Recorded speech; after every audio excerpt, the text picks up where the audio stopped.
One of the things that was really important for us when filming 30-Second Doom was to do the best we could to try and replicate some of the kind of low-tech flying scenes from the original serials. And we did that a couple ways. We used a 1/6 scale action figure that we just ran down 2 parallel 30-pound test fishing lines. We ran them down forward and backward, shot them from several different angles. Sometimes these runs went off without a hitch. We got some really good stuff.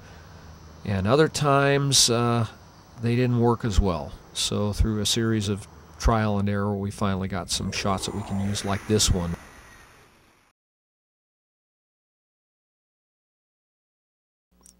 We also used our miniature in front of the green screen, very much like a marionette, just moving him around on the support wires and lighting him from below. Here's a stock profile shot that we used quite a bit throughout the film.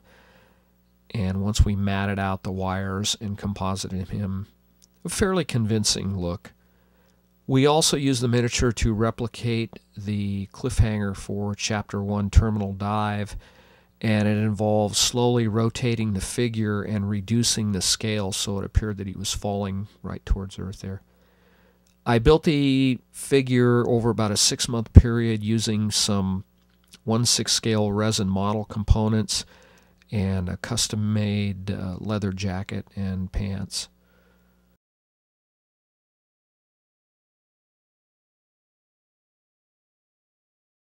Our first foray into live-action flying effects work involved me just basically leaning over a stool with my arms out in front of the camera, and we shot this from various angles just like we did with the miniature. Now the drawback here is, of course, we're not getting the full-bodied look that we wanted during the flying scenes. But one thing we discovered when we started putting this footage together is we got a real nice kind of a close-up point of view shot that we couldn't get otherwise with a full-size figure. So this was used throughout the film.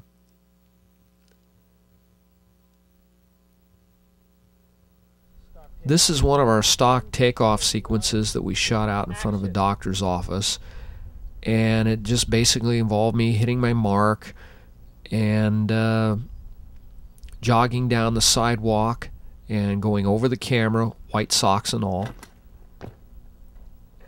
The second step was to mat in the Bennett Laboratory sign so it kind of gave the viewer an idea of our location in the film. Same approach, only this time we've added a little digital smoke in post-production to make it look like the jet's fired. And here's the final shot in black and white before it was aged. I brought this into Photoshop and colored in the socks. So with the final version, we've got black socks and smoke. It's all good.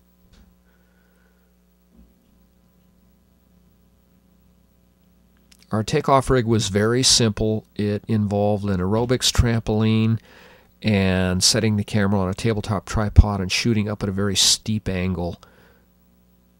Landings were likewise very similar, just standing on an orchard ladder and jumping onto a mark down on the pad there.